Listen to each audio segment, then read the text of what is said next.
Correct. आपका ऐसा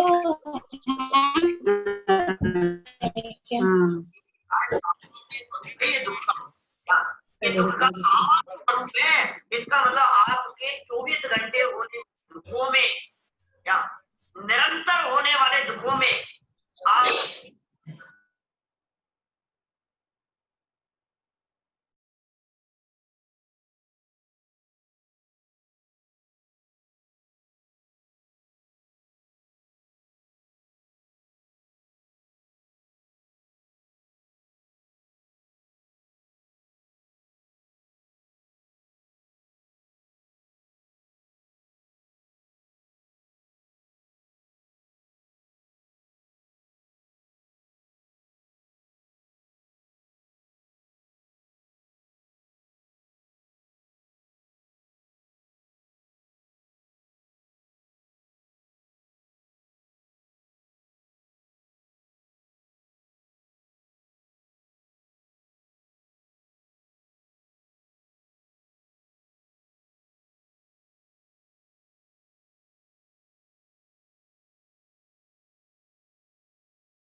सभी को सादर जय जिनेंद्र। जय जिनेंद्र। आप लोगों तक मेरी आवाज आ रही है?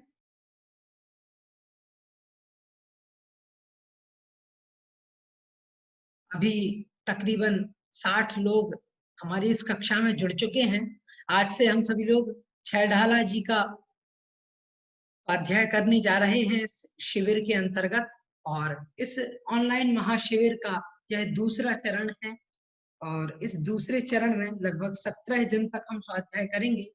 और 17 दिन तक इस कक्षा में, जो कि 10 बजे से हमारी कक्षा प्रारंभ होती है, इस कक्षा में हम लोग अध्ययन करेंगे छैढाला जी का। और छैढाला जी का अध्ययन प्रारंभ करेंगे। लगभग तकरीबन 67 लोग हो चुके हैं। हम लोग इस कक्षा को अभी प्रारंभ करते हैं, समय हो चुका है।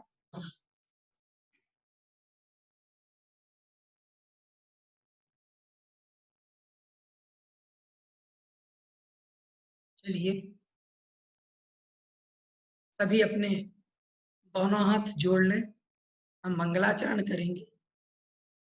और आज की इस कक्षा से हम ग्रंथ का स्वाध्याय करने जा रहे हैं। नमो अरिहंताणं नमो सिद्धाणं नमो आयर्याणं नमो वज्रायाणं नमो लोये सवसाऊणम्। बोलिए पंच परमेष्ठी भगवान की जय। द्वादशांगमयी जिनवाणी माता की जय। संत श्रोमणी आचार्य भगवंत विद्यासागर जी महाराज की जय। मुनिपुंगव श्री 108 सुधा सागर जी महाराज की जय। अढ़ाई द्वीपस्थ समस्त मुनिराजों की जय। सभी को सादर जय जिनेन्द्र। आज से हम इस कक्षा में प्रारंभ करने जा रहे हैं छैढाला जी ग्रंथ को और छैढाला जी ग्रंथ के स्वाध्याय को। हम सभी लोग इस ग्रंथ को पढ़ने जा रहे हैं। थोड़ा सा परिचय कि यह ग्रंथ क्या है और क्यों हमें पढ़ना चाहिए, किस तरीके से हमें पढ़ना है और यह ग्रंथ क्यों लिखा गया है, इसका प्रयोजन क्या है, सब कुछ हम इस कक्षा में आज जानने वाले हैं। इस ग्रंथ का नाम है छैढाला। छैढाला क्या है? तो इसमें दो शब्द हैं, छह और ढाल। इन दो शब्दों से मिलकर के यह पूरा एक शब्द बना है। तो छह और ढाल, छह तो सभी जानते हैं, छह एक संख्या होती है, 5 और 1 6 मतलब 6। तो यह तो हो गया छह। और ढाला मतलब क्या होता है? तो आपने एक नाम सुना होगा, युद्ध में लड़ने के लिए एक हथियार होता है ढाल, जिससे बचाव किया जाता है। शत्रु के जो अस्त्र शस्त्र हैं उनसे बचने के लिए ढाल का प्रयोग किया जाता है, जिसको शील्ड बोलते हैं इंग्लिश में, उसको कहते हैं ढाल। मतलब युद्ध में जब कोई भी युद्ध लड़ता है तो युद्ध लड़ते समय एक हाथ में तलवार लेता है और दूसरे हाथ में ढाल पकड़ लेता है। क्यों? क्योंकि ढाल से दूसरे व्यक्ति यदि तलवार से वार करेंगे तो वो ढाल आगे कर देगा और वो बच जाएगा। जैसे कोई व्यक्ति हमें मारता है और हमारे ऊपर कोई घात करता है तो हम उसके आगे अपना ऐसा हाथ लगा लेते हैं। क्यों लगा लेते हैं? कि हमें बचना है इस व्यक्ति से, इसके वार से हमें बचना है। यह व्यक्ति जो हमें मारने आ रहा है इससे हमें बचना है, इस वजह से हम ऐसा कर लेते हैं। उसी प्रकार से यहाँ पर जो छैढाला ग्रंथ है, यह छैढाला ग्रंथ भी हमें बचाने का काम करता है। किससे बचाने का काम करता है? इसकी मार से बचाने का काम करता है, यह जानना जरूरी है। मतलब ये एक ऐसा ग्रंथ है जो कि संसार में जो कर्मों की मार हमारे ऊपर पड़ रही है, संसार के जो अनेकों दुख हैं, इन दुखों से बचने के लिए, इन दुखों से हम कैसे बच सकें, इन परेशानियों से बचने का तरीका क्या है, तो उसके लिए ये ग्रंथ जो है वो एक प्रकार से ढाल के समान है कि इस ग्रंथ को हम यदि आगे कर देंगे, मतलब आगे प्रस्तुत कर देंगे, तो इस संसार के दुखों से, संसार की परेशानियों से, दिक्कतों से और संसार में जो कर्म है, हमारा कर्म हमारे संसार को बढ़ा रहे हैं, तो इन कर्मों से भी हम बच जाएंगे। इसलिए यह ग्रंथ एक प्रकार से ढाल का काम करता है, इसलिए इसका नाम छैढाला रखा गया है। लेकिन छैढाला क्यों रखा? एक ढाल ढाला ही रख देते, इसको छैढाला क्यों कहा? तो यह भी समझना बहुत जरूरी है। तो कैसे इसका नाम छैढाला क्यों रखा गया? तो ये समझना है कि इसमें 6 अध्याय हैं, इसमें 6 अध्याय हैं और 6 अध्याय अलग अलग रूप से ढाल का काम कर रहे हैं, बचाने का काम कर रहे हैं। और इसलिए इसका नाम छैढाला रख दिया कि इसमें 6 ढाल होने की वजह से, 6 अध्याय होने की वजह से इसका नाम छैढाला रख दिया गया, इसलिए इसको छैढाला कहते हैं। अब दूसरी बात इसमें समझने की यह है कि इसका नाम जो छैढाला है, इससे दूसरा अर्थ यह भी आता है कि इसमें एक नहीं 6 ढालें हैं। मतलब यह है कि संसार में जब लोग युद्ध लड़ते हैं, आपने देखा होगा युद्ध जब होता है तो उसमें जो योद्धा होते हैं वे लड़ने के लिए क्या करते हैं? एक ढाल और एक तलवार लेकर के आ जाते हैं युद्ध के मैदान में, रणभूमि में। लेकिन यह जो ग्रंथ है वह इस प्रकार की ढाल हमारे सामने प्रस्तुत करता है जो एक नहीं 6 ढालें हैं। और ये 6 ढालें हमें विशेष प्रकार से संरक्षण देने के लिए है, आत्मा को संरक्षण देने के लिए है, इस संसार से बचाने के लिए है। संसार में जो कर्म रूपी वार हमारे ऊपर निरंतर हो रहा है, कर्मों के द्वारा आघात हो रहा है, उन सभी आघात से, उन सभी परेशानियों से बचाने के लिए यह ग्रंथ ढाल के समान है। इसलिए यहाँ पर वह बार बार हमें कह रहे हैं कि ये 6 ढाल हैं, इन 6 ढालों से अपना रक्षण करो। इस प्रकार से यह ग्रंथ जो है, इस ग्रंथ के नाम की सार्थकता हमें समझ में आ जाती है। अब एक सामान्य सा परिचय आप सभी के सामने प्रस्तुत करना चाहूंगा, जिससे आप लोग समझ सकें कि यह ग्रंथ और इस ग्रंथ की उपयोगिता क्या है। तो आइए मैं स्क्रीन शेयर आप लोगों के साथ करता हूं, जिससे आप लोगों को स्पष्ट हो सके इसके ग्रंथकार का परिचय, और विशेष रूप से आज जिस ग्रंथ को हम प्रारंभ कर रहे हैं उसके बारे में थोड़ी सी और जानकारी हमें प्राप्त हो सके। देखिए, ये पुस्तक आपके सामने आ चुकी है और इस पुस्तक में, इस पीडीएफ फाइल में आप देख पा रहे हैं, इसमें यहाँ देखिए, यहाँ लिखा हुआ है पंडित दौलत राम जी। मैंने इसको हाईलाइट किया हुआ है, पंडित दौलत राम जी जो यहाँ पर लिखा हुआ है, आप देख लीजिएगा। तो यहाँ हम इसको देखें, यहाँ पर परिचय दिया हुआ है पंडित दौलत राम जी का, और दौलत राम जी के परिचय में हमें क्या समझना है वह हम थोड़ा सा देख लेते हैं। यहाँ पर बताया है कि जन्म इनका विक्रम संवत 1855 का है, मतलब ईसवी सन से अगर लगाएं तो 1798 और 99 इसमें इनका जन्म हुआ। हाथरस उत्तर प्रदेश में, ये अलीगढ़ आगरा के पास एक जगह है, हाथरस उत्तर प्रदेश में है। इनके पिताजी का नाम टोडरमल था और इनका विवाह अलीगढ़ निवासी सेठ चिंतामणि जी की सुपुत्री से हुआ। अब इनके पिता का नाम टोडरमल था, कोई लोग यह ना समझने लगे कि ये जो टोडरमल वो वाले टोडरमल हैं जो कि पंडित टोडरमल जी हैं, मोक्ष मार्ग प्रकाशक के लेखक, वो टोडरमल नहीं है। इनके पिता का नाम टोडरमल था और इनके पिताजी अलग थे, और वो जो पंडित जी हैं वो अलग है। तो इनके पिताजी का नाम टोडरमल था। ये काम करते थे छींटे छापने का। छींटे छापने का मतलब छपाई करने का काम करते थे, और छपाई करने का काम करने के साथ साथ शुरुआत में इन्होंने अध्ययन करना प्रारंभ किया, और अध्ययन करते करते इन्होंने अध्ययन करने के साथ साथ जैन सिद्धांत का स्वाध्याय करना भी प्रारंभ किया। धीरे धीरे चीटे छापने के साथ साथ बहुत अच्छे तरीके से अध्ययन किया इन्होंने, और पहले शुरुआत में कम रहा लेकिन बाद में फिर इनका अध्ययन ज्यादा हो गया। मतलब इन्होंने फिर इतना अध्ययन किया कि ये एक दिन में 50-60 श्लोक याद कर लेते थे। संस्कृत के अच्छे विद्वान थे, और उसके बाद में 1923 जो विक्रम संवत है उसमें इनका देहावसान हो गया। और फिर इनकी जो रचनाएं हैं वो हमें देखनी है, इनकी रचनाएं कौन कौन सी हैं।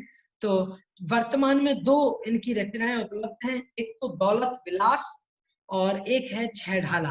तो दौलत विलास जो है उसमें इन्होंने बहुत अच्छे तरीके से आध्यात्मिक अपने छंद लिखे हैं, आध्यात्मिक रचनाएं लिखी हैं। और छह ढाला जी जो है वह ये जो ग्रंथ है इसको हम सभी पढ़ ही रहे हैं। तो ये बहुत प्रसिद्ध रहा है। छह ढाला जी जो ग्रंथ है अत्यंत प्रसिद्ध है, और ये कह लीजिए कि दौलत राम जी को इस ग्रंथ ने अमर कर दिया है। जैन धर्म में को पढ़ने के लिए और जानने के लिए सर्वप्रथम यदि किसी ग्रंथ का स्वाध्याय करना आवश्यक है तो है पंडित दौलत राम जी की छह ढाला का। वैसे छह ढाला तो अनेकों कवियों ने लिखी हैं। छह ढाला पहले लिखी है बुद्धजन जी ने। बुद्धजन राय जी हुए हैं, वो एक बड़े कवि हुए हैं, उन्होंने छह ढाला लिखी। और साथ में एक ज्ञानत राय जी की छह ढाला भी सुनने में आती है, लेकिन विशेष उन छह ढालाओं का कोई विशेष अर्थ और कोई सब पढ़ने में अध्ययन में नहीं आता, जितना पंडित दौलत राम जी की जो छह ढाला है इसका अध्ययन में प्रभाव समझने में आता है। यह ग्रंथ इतना अच्छा है कि जन जन को जब यदि जैन सिद्धांत और जैन ग्रंथों का सामान्य अध्ययन करना होता है और प्रारंभ करना होता है अपना स्वाध्याय, तो प्रारंभ इसी ग्रंथ से करते हैं कि बालबोध पढ़ने के बाद प्रारंभ होता है जैन ग्रंथों का छह ढाला से। बहुत सारे जो कहना चाहिए बहुत सारे अर्थ और जैन सिद्धांतों के रहस्य हैं वो इस ग्रंथ को पढ़ने से समझ में आ जाते हैं। आप लोगों को भी इस ग्रंथ को पढ़ने में बहुत आनंद आने वाला है। विशेष बात यह है कि यह जो ग्रंथ है छह ढाला जी, ये हिंदी भाषा में लिखा गया है, और हिंदी भाषा में है इस वजह से आप लोगों को पढ़ने में और याद करने में, समझने में आनंद आएगा। साथ ही साथ में इसके जो छंद हैं वो बहुत मनोरम है, उनका अर्थ बहुत अच्छा है। आपको पढ़ने में आनंद भी आएगा और आपको काफी अच्छा लगेगा, आपको जल्दी याद भी हो जाएगा, इसलिए ये बहुत अच्छा ग्रंथ है। तो आपसे निवेदन करूंगा कि आप सभी लोग जो भी इस ग्रंथ को पढ़ रहे हैं बहुत मनोयोग से अच्छे तरीके से पढ़ें। आपको इसमें बहुत आनंद आएगा, पढ़ने को बहुत मिलेगा, ज्ञान का वर्धन भी होने वाला है। इसलिए ये बहुत अच्छा ग्रंथ है, आप सभी मनोयोग से पढ़ें। और इस शिविर में हम सभी का अत्यंत सौभाग्य है कि हम सभी लोग घर बैठे हुए इस समय का सदुपयोग करते हुए इस शिविर के माध्यम से इस ग्रंथ को पढ़ने जा रहे हैं। दौलत राम जी के बारे में मैंने जो जो आपको विशेष बातें बताई वो तो आप समझ ही लीजिए, लेकिन और इनके बारे में विशेष और ज्ञात नहीं होता है इनके बारे में क्या है। बाकी मैंने आपको बता दिया कि ये हाथ रस के रहने वाले थे और इन्होंने 2 रचनाएं लिखी हैं, दौलत विलास और छह ढाला।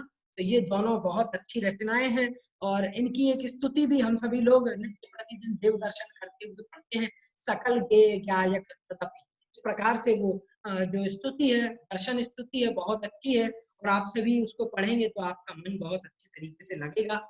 हम इसको प्रारंभ करने जा रहे हैं, उसके पूर्व 2 लोगों ने हैंड रेज किया है, मैं उनकी बात को सुन लेता हूँ क्या कहना चाहते हैं। सबसे पहले स्नेह लता जी कुछ कहना चाहती हैं और साथ में मनोज जी हैं, वो भी कुछ कहना चाहते हैं। तो मैं अनुरोध करूंगा मनोज जी से, बोलिए आप क्या कहना चाहते हैं। हेलो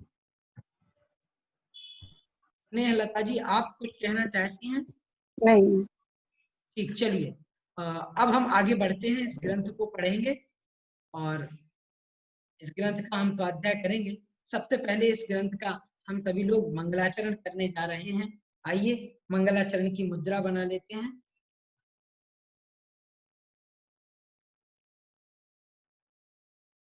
तीन भुवन में सार वीत राग विज्ञानता, शिव स्वरूप शिवकार, नमो त्रियोग संहारिके। इस प्रकार से इसका मंगलाचरण है। यहाँ पर तीन भुवन में सार वीतराग विज्ञानता, ये जो पहली पंक्ति है इसका अर्थ तो बिल्कुल सरल है, आप लोगों को समझ में आ जाएगा। तीन भुवन में सार वीतराग विज्ञानता, एक एक शब्द का हम अर्थ समझेंगे। तीन भुवन में मतलब तीन मतलब तीन और भुवन मतलब होता है लोक। तीन लोक में, तीनों लोकों में, सार मतलब सारभूत, जो सार है, जो उत्तम वस्तु है, जो प्रमुख है, ऐसा क्या है? तो उन्होंने कहा वीतराग विज्ञानता। विज्ञानता, विज्ञानता भी कैसी? मतलब विज्ञान, विशेष ज्ञान। और वह विशेष ज्ञान कैसा? तो उन्होंने कहा वीतराग, अर्थात राग द्वेष से रहित जो वीतराग विशेष ज्ञान है, मतलब जो केवल ज्ञान है, वह केवल ज्ञान तीनों लोकों में सार अर्थात सारभूत है। और फिर आगे कहते हैं शिव स्वरूप, और वह केवल ज्ञान क्या है? तो उसका विशेषण बताते हुए कहते हैं शिव स्वरूप, और वह केवल ज्ञान शिव का स्वरूप है। शिव मतलब होता है सुख, मोक्ष। तो ऐसा वह जो केवल ज्ञान है वह मोक्ष स्वरूपी है, मतलब आनंद स्वरूपी है और शिवकार, और वह मोक्ष को देने वाला है, आनंद देने वाला है वह जो विशेष ज्ञान है। और उसी वीतराग विज्ञान को त्रियोग संहारी के, तीन योगों को संहारी के मतलब संभाल करके अच्छे तरीके से नमहु अर्थात नमस्कार करता हूं। इस प्रकार से यहाँ पर इन्होंने एक पद में मंगलाचरण किया है और उसका अर्थ मैं आपको फिर से बता देता हूँ। एक एक शब्द का अर्थ तो हमने जान लिया है, अब हम इसमें इसका अर्थ, सामान्य अर्थ जान लेते हैं। मतलब कि तीनों लोकों में जो वीतराग विज्ञान है अर्थात जो केवल ज्ञान है, वह केवल ज्ञान सारभूत है और शिव स्वरूप है, आनंद स्वरूप है, मोक्ष स्वरूप है, और वह जो केवल ज्ञान है वह मोक्ष प्राप्त कराने वाला है। इसलिए उस केवल ज्ञान को, उस वीतराग विज्ञान को मैं त्रियोग संहारी के, तीनों योगों को संभाल करके, तीन योग कौन कौन से हैं? तो मन योग, वचन योग और काय योग। मन, वचन और काय, ये तीन योग होते हैं। मन मतलब जिसका हम चिंतन करते हैं, वचन मतलब जिसको हम बोलते हैं, जैसे मैं अभी बोल रहा हूँ, और काय मतलब जो शरीर का हलन चलन हो रहा है, वह काय मतलब शरीर। और इस प्रकार से कि मन, वाणी और शरीर, इन तीनों योगों को संभाल करके नमः अर्थात नमस्कार करता हूँ। मन वचन काय को संभाल करके नमस्कार। ये संभालने का मतलब क्या है? कई बार लोग कहते हैं संभालने का मतलब क्या है? भाई ये तो समझ में आना चाहिए कि मन प्रयोग समाधि के मतलब मन को एकाग्र करके।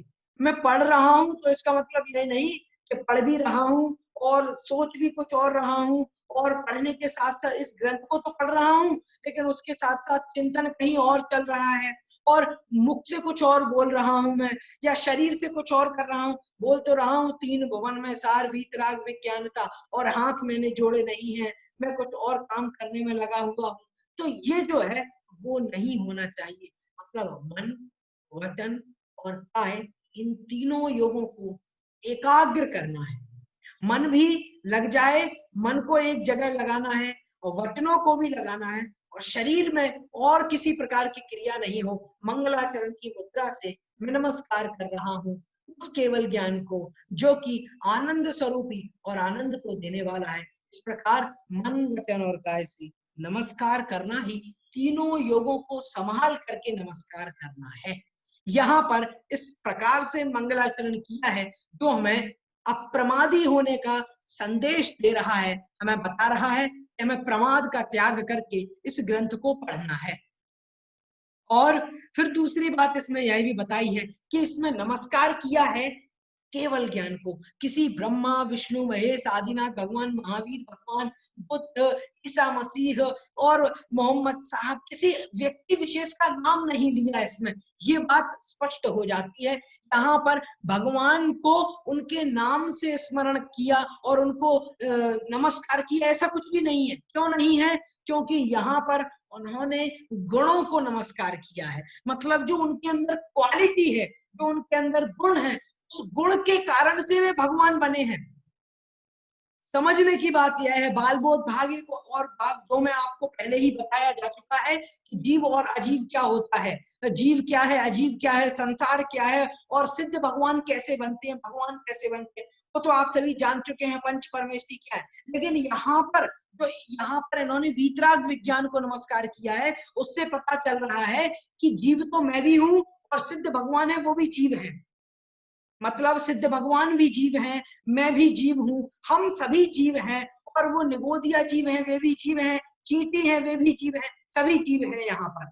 लेकिन उनका गुण प्रकट हो चुका है, और गुण के प्रकट होने से, केवल ज्ञान के प्रकट होने से अनंत ज्ञानी बन गए हैं वे, अनंत सुखी हो गए हैं वे। इस कारण से जो केवल ज्ञान के धारक भगवान है वो भी नमस्कार के योग्य है, हमें पता चलता है। इसका मतलब ये नहीं है कि दौलत राम जी की भगवान महावीर से, आदिनाथ भगवान से, पार्श्वनाथ भगवान से कोई लड़ाई थी, इस वजह से उन्होंने उनको नमस्कार नहीं किया। इससे पता चलता है कि यहाँ पर गुण को नमस्कार कर लिया, मतलब गुणी को नमस्कार कर लिया, मतलब केवल ज्ञान को नमस्कार किया तो केवल ज्ञानी को भी नमस्कार कर लिया है। इससे पता चलता है कि यहाँ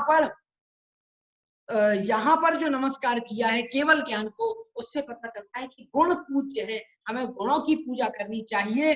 और जो वीतराग विज्ञान है, केवल ज्ञान है, हमें उसको प्राप्त करना है जो कि मोक्ष स्वरूपी है और मोक्ष को देने वाला है। इसलिए हमें किसी अन्य को नमस्कार करने के बजाय नमस्कार करना चाहिए केवल ज्ञान को। इसलिए यहाँ पर इन्होंने केवल ज्ञान को नमस्कार किया है, और केवल ज्ञान को नमस्कार करते हुए यहाँ पर उन्होंने कहा है मैं अब इस ग्रंथ को प्रारंभ करता हूँ, और यह केवल ज्ञान ही तीनों लोकों में सारभूत है।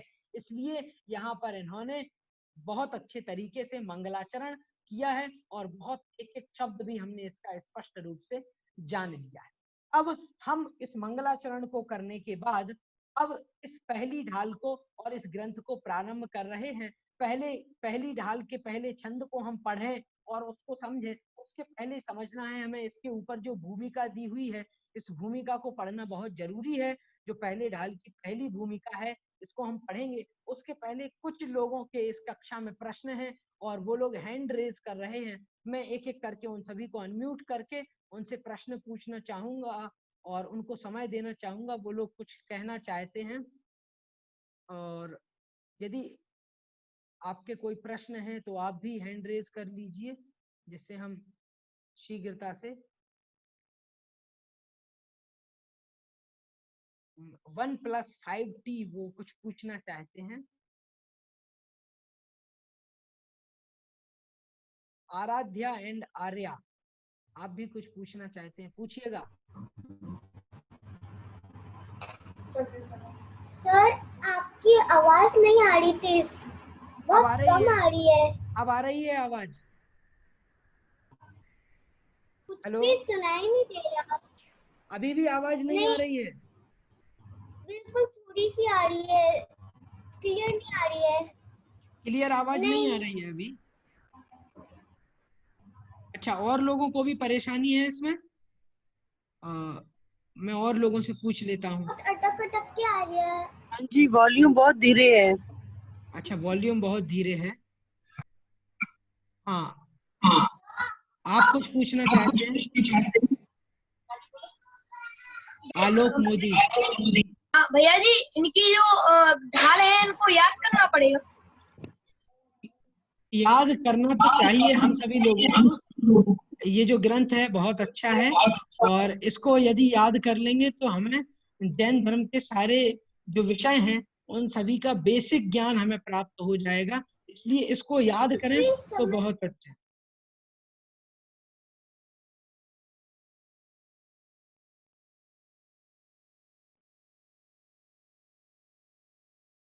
चलिए,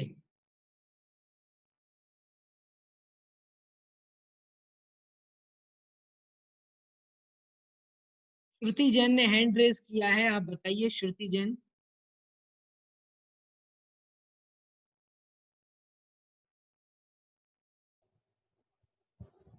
हेलो, हाँ जी, नहीं कहिए। ये 3 योग जो आप बताए, मन वचन और काय, हम्म, तीनों को स्थिर करके मंगलाचरण करना चाहिए, वही इसका अर्थ हुआ ना? हाँ जी, हाँ जी। आपको मेरी आवाज आ रही है अच्छे से? बहुत एकदम सही आ रही है आवाज। खाली मुझे लग रहा है जिनकी आवाज नहीं आ रही है, अगर आप उनको बोलेंगे ऑडियो एक बार डिस्कनेक्ट करके वापस कनेक्ट करने से ठीक आ जाती है। हाँ, वो जूम तो में जिन प्रॉब्लम लोगों है। को आवाज नहीं आ रही है वो लोग ऐसा कर लीजिए, ऑडियो एक बार डिस्कनेक्ट करके फिर से कनेक्ट कर लीजिए। हो सकता है आपकी ऑडियो पहले से अच्छी आने लगे। और मैं कोशिश करूंगा, अगर यहाँ से कोई दिक्कत है, हो सकता है नेटवर्क प्रॉब्लम हो सकती है आप लोगों तक, तो इस वजह से भी आवाज नहीं आ रही हो। नहीं, हाँ यहाँ पर ये एकदम क्लियर समझना आ है, रही है आपकी आवाज। 3 योगों को स्थिर करने का मतलब यह है कि मन वचन और काय। देखो, मन भी हमारा चल तो रहा है, स्थिर मतलब रुक तो जाएगा नहीं मन, और शरीर भी रुक तो जाएगा नहीं। स्थिर तो तभी होगा जब हम मृत्यु को प्राप्त हो जाए, तब तो यह शरीर स्थिर हो जाएगा, इसमें हलन चलन नहीं होगा। और वचन है, वचनों से भी जब हम बोलेंगे तो मंगलाचरण करते समय वचन तो रहेंगे ही, लेकिन इनका स्थिर होना मतलब एकाग्र कर लेना, एक स्थान पर हमें स्थिर करना है। जब हम मंगलाचरण कर रहे हैं तो मंगलाचरण करते समय उस केवल ज्ञान का ध्यान करते हुए, जो केवल ज्ञान अनंत सिद्धों के पास है, उस केवल ज्ञान का स्मरण करते हुए, उसका चिंतन करते हुए, मन और वचन और काय, इन तीनों को स्थिर करना है, मतलब एकाग्र करना है, इनको शांत बनाना है, जिसमें और दुनिया भर के विकल्प नहीं आए हमारे वचनों में, शरीर में और मन में। ये विकल्प हमारे हट जाएं तो बहुत अच्छा रहेगा। काफी बार लोगों के देखा जाता है कि कहते तो हैं, जैसे कुछ लोग जैसे पढ़ते हैं 3 भुवन में सार वीतराग विज्ञान का, और जल्दी जल्दी पढ़ देते हैं, तो ये स्थिरता नहीं है। और कभी पढ़ रहे हैं यहाँ पर और काम कुछ और कर रहे हैं, घर का काम करने में लगे हुए हैं, वो ठीक नहीं है। इसलिए जब भी हम मंगलाचरण करें तो हमें इस तरीके से मंगलाचरण करना चाहिए कि मन वचन का इन तीनों योगों को संभाल करके मंगलाचरण करें। बहुत सारे लोग हैंड रेज कर रहे हैं, मैं उन सभी के प्रश्नों को नहीं ले पा रहा हूँ। अब हमारे व्हाट्सएप ग्रुप में जुड़ जाइएगा, और व्हाट्सएप ग्रुप में जुड़ करके आप हमारे जब ग्रुप में जुड़ जाएंगे तो उसमें आप अपने प्रश्न पूछ सकते हैं। आपको क्या प्रश्न है वो सारे प्रश्न आप पूछ सकते हैं। यहाँ पर बहुत सारे लोग प्रश्न कर रहे हैं, एक साथ सभी के प्रश्न लेना संभव नहीं है, क्योंकि फिर हमारा समय हो जाएगा और हमारी कक्षा का समय भी बहुत कम है, इसलिए मैं आपको यही निवेदन करूंगा, आप ग्रुप पर ही डायरेक्ट पूछ लीजिएगा।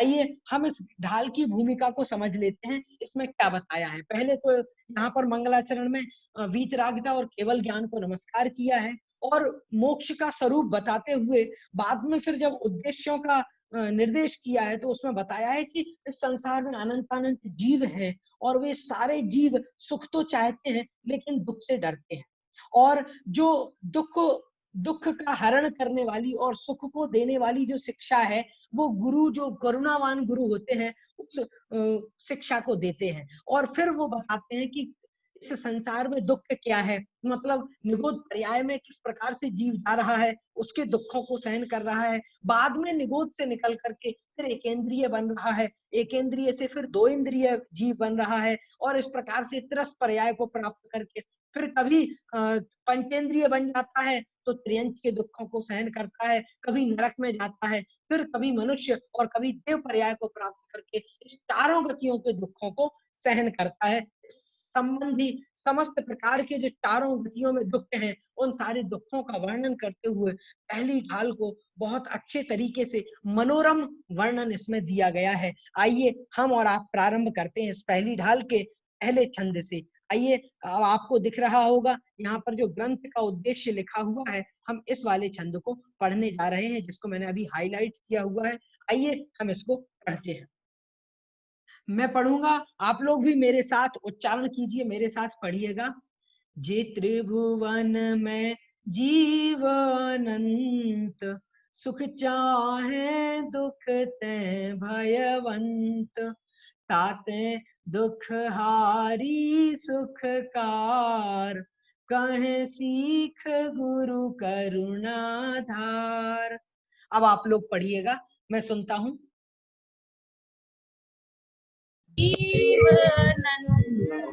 सुख चाहे दुख दे भयवंत, ताते दुख हारी सुखकार, कहे सीख गुरु करुणाधार।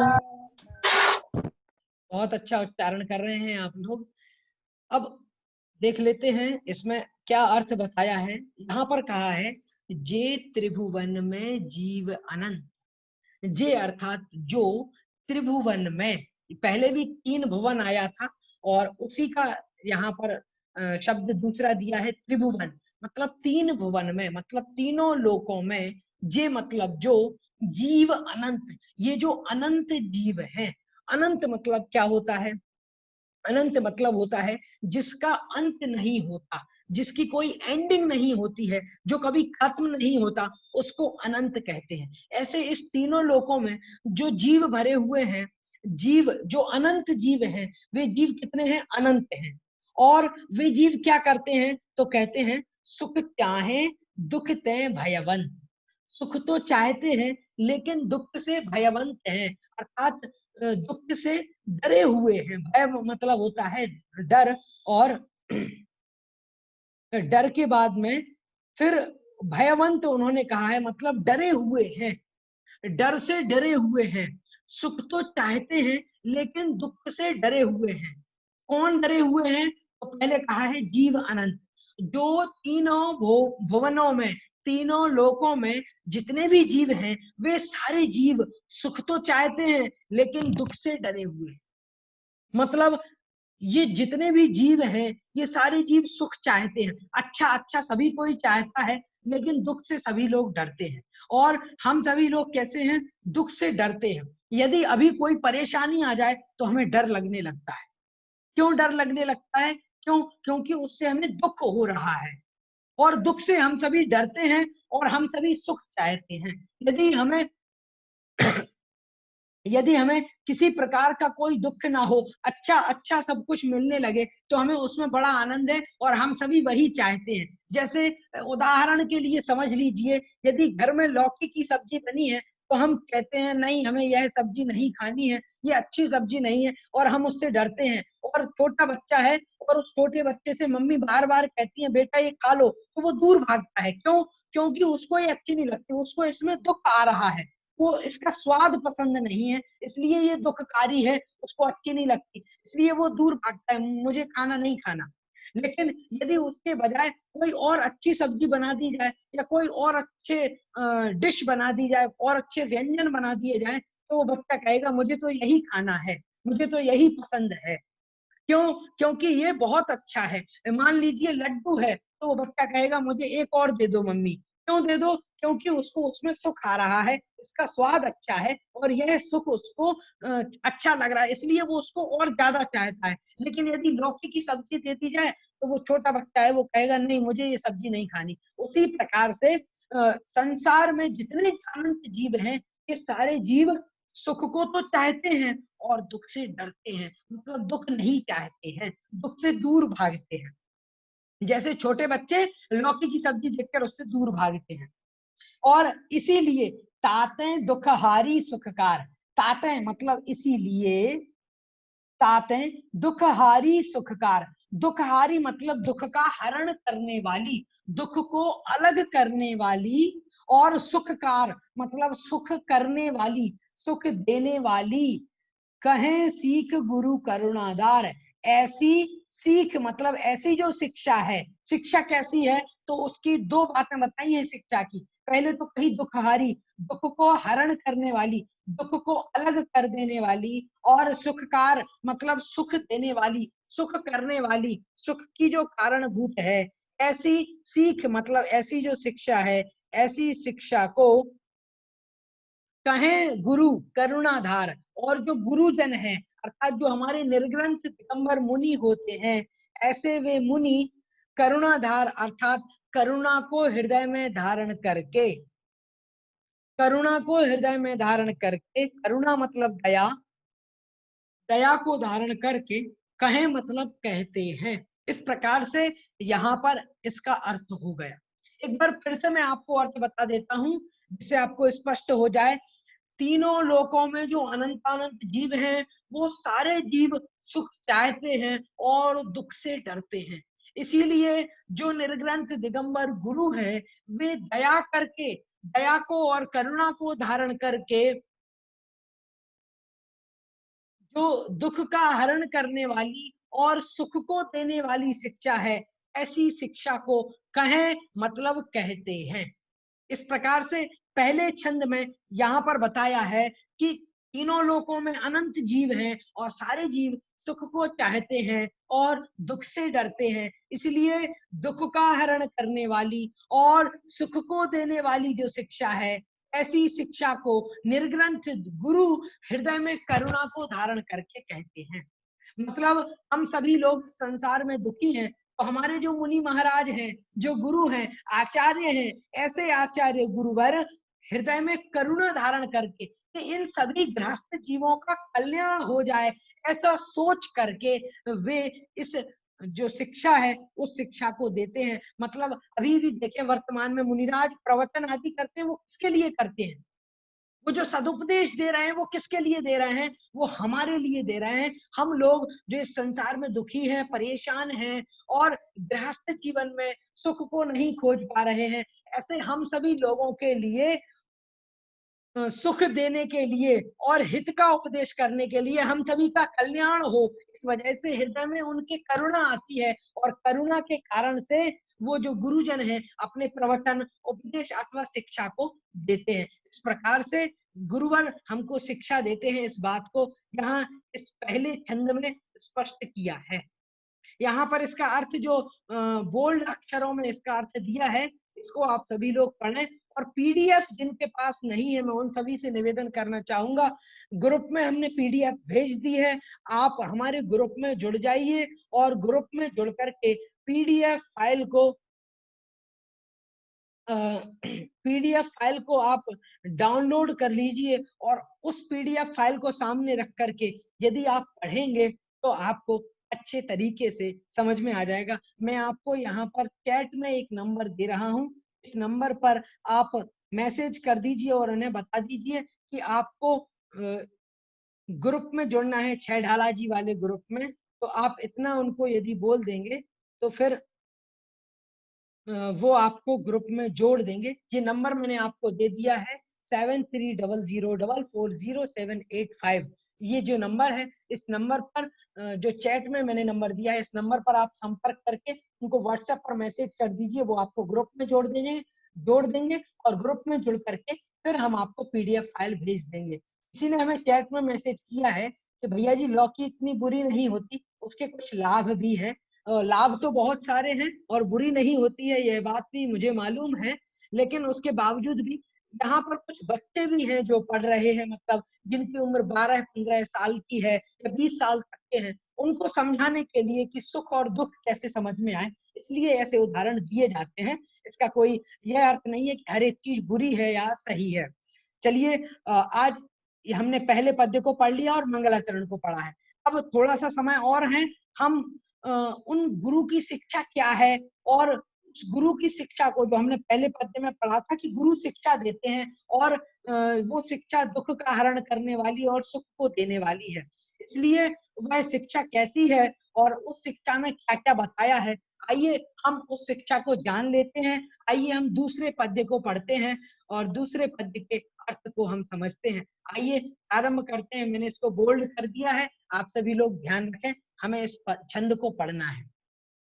ताहि सुनो भवि मन तेरे आन, जो चाहो अपनो कल्याण, मोह महा मद पियो अनादि, भूल आपको भर मतवादी।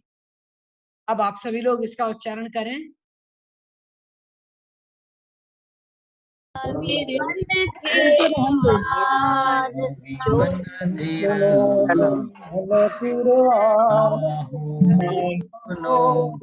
अभी दूसरे दो पढ़ाने पे भी डालता। आपको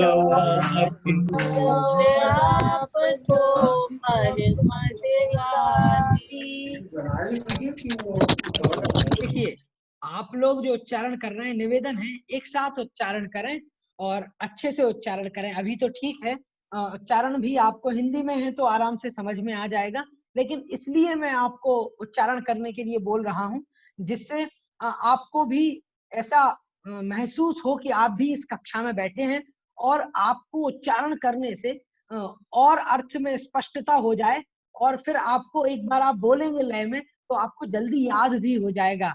इसलिए आपको इसको जरूर पढ़ना है और अच्छे से इसका उच्चारण करना है। देखिए, पहले बताया था कि गुरु, जो निर्ग्रंथ गुरु है, वो करुणा को धारण करके दुखी जीवों को उपदेश देते हैं, जो दुख को दूर कर देता है और सुख देता है। तो वह उपदेश क्या है और वह उपदेश किस प्रकार से है और हमें इस संसार में किस प्रकार से भ्रमण कर रहे हैं, उन सारी बातों को इस दूसरे छंद में बताया है। तो यहाँ पर कहा है, ताहि सुनो भवि मन थिर आन। ताहि मतलब उसको, उसको किसको? तो पहले छंद में बताया था, सीख गुरु करुणाधार। कहें मतलब गुरु करुणा को धारण करके शिक्षा को कहते हैं, तो उसी शिक्षा को, ताहि मतलब उसको, किसको? उस शिक्षा को। कौन सी शिक्षा? जो गुरु करुणा को धारण करके जिस शिक्षा को देते हैं, उस शिक्षा को सुनो मतलब सुनो। कौन सुनो? किसके लिए कह रहे हैं? तो कह रहे हैं भवि, अर्थात हे भव्य जीवों, हे भव्य जीवों सुनो। ताही मतलब उस शिक्षा को, उस शिक्षा को, जिस शिक्षा को गुरुजन देते हैं, उस शिक्षा को सुनो मतलब उसको सुनो। और मन थिर आन, कैसे सुनो? तो उसका उत्तर दिया है, मन थिर आन, मन को थिर आन मतलब स्थिर करके, मन को स्थिर करके सुनो। ऐसा नहीं कि गुरु उपदेश दे रहे हैं, गुरु की शिक्षा दी जा रही है और हमारा मन तो घर में ही लगा हुआ है, अरे आज तो मुझे क्रिकेट मैच खेलना है, आज तो मैं अच्छे से खेलूंगा, अभी जाकर के मुझे खाना भी खाना है, अब तो 11 बजने वाले हैं, जल्दी क्लास खत्म हो और जल्दी हम खाना खाएं। ऐसा यदि मन में आ रहा है तो मन स्थिर नहीं है। इसलिए उन्होंने कहा है मन थिर आन, मन को स्थिर करके, मतलब मन स्थिर हो जाए, मतलब गुरु जो शिक्षा दे रहे हैं उस शिक्षा को लेने के लिए हमारा मन उस रूप बन जाए, उस शिक्षा को ग्रहण करने का मन में यदि विचार आ जाए, तो तब ऐसे विचार जब आ जाएगा तब हमारा मन स्थिर हो जाएगा, एकाग्र हो जाएगा, गुरु के प्रति स्थिर हो जाएगा। और जब वह मन स्थिर हो जाएगा तब हम उस शिक्षा को अच्छे तरीके से ग्रहण कर पाएंगे। यदि हमारा मन नहीं लगेगा, मन दूसरी जगह है, तो गुरु कितनी भी शिक्षा दे हमें कुछ समझ में आने वाला नहीं है। इसलिए यहाँ पर बताया है ताही मतलब उसको, उस शिक्षा को सुनो, मतलब धारण करो, सुनो। भवि अर्थात भव्य जनो, भवि मन स्थिर आन, और मन को स्थिर करके। और फिर आगे कहा है क्यों सुनो, सुनने का कारण क्या है, तो कह रहे हैं जो चाहो अपनो कल्याण। जो मतलब यदि, चाहो मतलब चाहते हो, अपनो कल्याण, यदि हे भव्य जीव तुम अपना कल्याण चाहते हो, तो उस गुरु की शिक्षा को मन को स्थिर करके सुनो। इस प्रकार से पहली पंक्ति में उन्होंने उपदेश दिया है गुरु की शिक्षा को सुनने का। यदि अपना कल्याण चाहते हो तो हे भव्य जीवों, गुरु की उस शिक्षा को, मन को, इस चित्त को स्थिर करके, एकाग्र करके सुनो। मन को इधर उधर डाइवर्ट मत करो, एकाग्र चित्त हो करके गुरु जी की बात को सुनो, उनके उपदेश को सुनो। और बाद में फिर कहते हैं मोह महामद पियो अनादि, भूल आपको भरमत वादी। अब आगे कहते हैं गुरु जी का उपदेश क्या है, तो कहते हैं मोह महामद पियो अनादि, भूल आपको भरमतवादी। अब उपदेश आगे बढ़ता है और आगे कहते हैं अनादि अर्थात अनादि काल से मोह महामद, मोह रूपी महामद अर्थात महामदिरा को पियो अर्थात पिया है, और भूल आपको भरमतवादी, और व्यर्थ में ही स्वयं को भूल करके यह जीव भटकता रहा है। इस प्रकार से इस दूसरी पंक्ति का अर्थ है। मैं आपको एक एक शब्द का फिर से अर्थ बताता हूं। देखिए, मोह मतलब होता है मोह, मोह का मतलब मोह, मैं आपको मोह भी बताने वाला हूं, मोह किसे कहते हैं। और महामद, महामदिरा, मोह रूपी जो महामदिरा है, मदिरा मतलब होती है शराब, शराब जिसको मधु बोलते हैं या दारू बोलते हैं, या फिर कहीं कहीं पर उसको इंग्लिश में वाइन, विस्की इत्यादि बोलते हैं। तो मदिरा मतलब होती है शराब।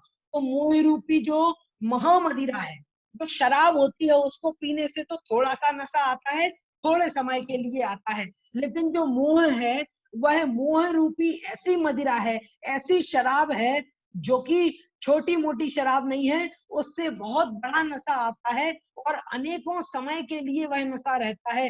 कभी कभी तो इतना बढ़ जाता है कि वह अनेकों वर्षों तक, हजारों वर्षों तक वह मोह का नशा बना रहता है। तो इसलिए वह जो मदिरा है, मोह रूपी मदिरा है, वो छोटी मोटी मदिरा नहीं है, छोटी मोटी शराब नहीं है, वह तो महामदिरा है। इस प्रकार से मोह को इन्होंने महामदिरा कहा है।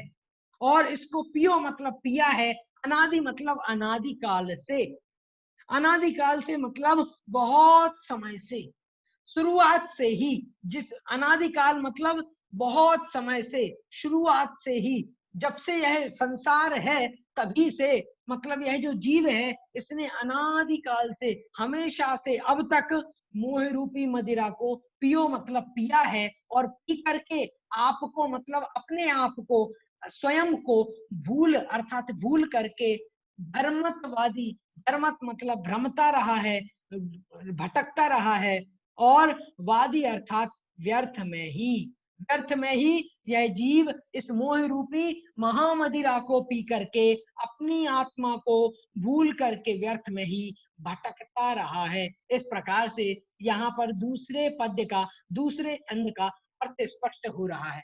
यह बहुत ही अच्छा छंद है और बहुत ही अच्छा ग्रंथ है। इस ग्रंथ को हम पढ़ने जा रहे हैं, ये बहुत अच्छा है। पहली जो दो छंद हैं इनमें तो गुरु उपदेश की बात बताई है और आगे यहाँ पर भूमिका की है। बाद में फिर आगे बहुत अच्छे तरीके से इस ग्रंथ का हम अध्ययन करेंगे और बहुत अच्छे अच्छे अर्थों को यहाँ पर स्पष्ट किया जाने वाला है। आज हम यहाँ पर देखें, हमने बंगलाचरण पढ़ा है और हमने इस पहली ढाल के पहले दौलत राम जी के, जो पंडित दौलत राम जी हुए हैं, उन पंडित दौलत राम जी के जीवन परिचय को जाना और ग्रंथ के उद्देश्य जो है, ग्रंथ का उद्देश्य हमने पढ़ा। और दूसरा पद्य जो था उसमें गुरु की शिक्षा का उपदेश और संसार में भ्रमण का कारण इन्होंने बताया है। अब देखिए यहाँ पर कुछ प्रश्न मैं आपको बता देता हूँ जिनके उत्तर हमें समझना है। तो देखिए मंगलाचरण में प्रश्न बनेगा कि इस संसार में सारभूत क्या है। तो देखिएगा इससे आपका रिवीजन भी हो जाएगा। वीतराग विज्ञानता ही इसमें सार है, मतलब केवल ज्ञान ही इस तीनों लोकों में सारभूत है। और आगे कहा है वह केवल ज्ञान कैसा है, तो बताया है शिव स्वरूप शिवकार, मतलब मोक्ष स्वरूपी और मोक्ष को देने वाला है। इसलिए इस केवल ज्ञान को, और केवल ज्ञान से जो सहज अरहंत और सिद्ध भगवान है, उन सभी को मैं तीनों योगों को मनोवचन काय को संभाल करके नमस्कार करता हूँ। आगे दूसरा जो छंद है उसमें बताया है कि इस तीनों लोकों में जीव कितने हैं, तो बताया है अनंत, मतलब इस तीनों लोकों में अनंत जीव हैं। और अनंत जीव कैसे हैं, जो सुख तो चाहते हैं लेकिन दुख से डरे हुए हैं, परेशान हैं। और इसलिए जो गुरु हैं वे करुणा को हृदय में धारण करके दुख को हरने वाली और सुख को देने वाली ऐसी शिक्षा को कहते हैं। अब दूसरा जो छंद हमने अभी अभी पढ़ा है उसका अर्थ आपको सारांश रूप में बताना चाहूंगा कि उसी शिक्षा को हे भव्य जीवों मन को स्थिर करके सुनो यदि तुम अपना कल्याण चाहते हो। तो इस ग्रंथ को पढ़ने से पहले हमें समझना है कि यदि हम अपना कल्याण चाहते हैं तो हमें इस ग्रंथ को पढ़ना है और बहुत अच्छे तरीके से पढ़ना है और गुरु के उपदेश को भी सुनना है, मन को स्थिर करके सुनना है। और गुरु का उपदेश क्या है, तो कहते हैं मोह महामद पियो अनादि भूल आपको भरमतवादी। हे जीव तुमने अपने आप को भूला है, हे जीव तुमने इस संसार में अनादिकाल से मोह रूपी मदिरा को, मोह रूपी शराब को पिया है और अपनी आत्मा के स्वरूप को भूल करके व्यर्थ ही तुम इस संसार में भटक रहे हो। इस मनुष्य योनि में अथवा देव अथवा त्रियंच अथवा नरक योनि में तुम जाकर के भटक रहे हो इस संसार में। तो इसका कारण है मोह, इस मोह के कारण से तुम भटक रहे हो। अब मोह क्या है, तो मोह के बारे में हम समझ लें। मोह मतलब होता है जो हमें किसी दूसरी चीज में लगा देता है, मतलब कि हमारी आत्मा है और हमारी आत्मा अभी हम मनुष्य पर्याय में है, तो इस मोह के कारण से हमें ऐसा लग रहा है कि ये जो सामने बैठा व्यक्ति है ये मेरी माँ है, और सामने बैठा व्यक्ति है ये मेरा दोस्त है, और इस तरफ जो बैठा व्यक्ति है वो मेरा भाई है। इस प्रकार से इन सभी में हम जो राग कर रहे हैं कि ये मेरा भाई है और ये मेरी बहन है, ये मेरे पिताजी हैं, ये मेरी मम्मी है, इस प्रकार से ये जो हमारा विचार आ रहा है, ये विचार क्यों आ रहा है, क्योंकि हमारा मोह है। हम ये नहीं समझ रहे हैं कि वास्तविक रूप में मैं जीव हूं और वो जीव है, सारे जीव अलग हैं। इस प्रकार से हम इन जीवों के भिन्नत्व को, इनके भेद को नहीं समझ करके मोह के कारण से, क्योंकि अनादिकाल से मोह है और अनादिकाल से मोह होने की वजह से हम अभी तक यही मान रहे हैं कि मैं जो हूँ वह मैं वास्तविक रूप में मैं जीव नहीं हूँ, ऐसा नहीं मान रहे हैं। मोह के कारण से हम यह मान रहे हैं कि मैं तो जैसे आपका नाम तन्मय है तो मैं यह मान रहा हूं कि मैं तन्मय हूं, मैं आत्मा नहीं हूं, मैं जीव नहीं हूं, ऐसा नहीं मान करके हमारे मन में निरंतर यही चिंतन चल रहा है और उसी रूप से हम निरंतर अपनी क्रिया कर रहे हैं।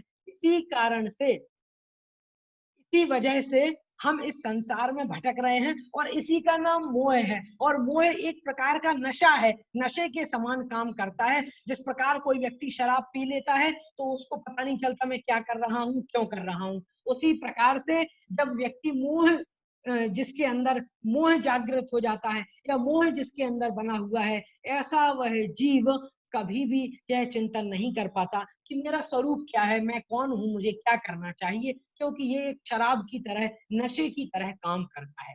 इसलिए यहाँ पर उन्होंने बताया कि इस संसार में यह जीव अनादिकाल से भटक रहा है। अनादिकाल का मतलब क्या है, ऐसा समय जो कभी शुरू नहीं होता, मतलब जिसकी कोई शुरुआत नहीं है, जिसकी कोई स्टार्टिंग नहीं है, मतलब कब से शुरू हुआ ये कोई टाइम हम निर्धारित नहीं कर सकते। इसका मतलब यह है कि अनादिकाल का मतलब यह है, अनादिकाल से तात्पर्य यह है कि ऐसा काल जो हमेशा से चलता आ रहा है, मतलब हमेशा से इस संसार में हम मोह करते आ रहे हैं, इस कारण से हम इस संसार में निरंतर भटक रहे हैं। इस प्रकार से आज हमने इन दो पद्यों को और इनके अर्थों को समझा।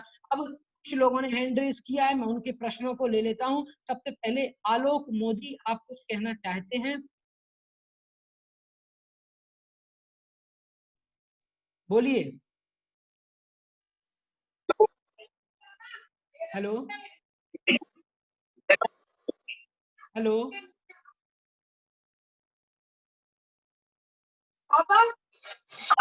मम्मी चलिए, अब स्नेह लता जी कुछ कहना चाहती हैं।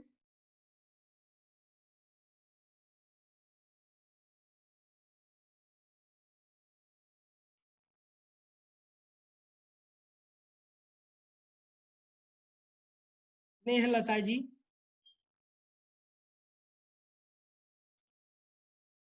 चलिए, अभी मैं इनके प्रश्नों को नहीं ले पा रहा हूं इस कक्षा में।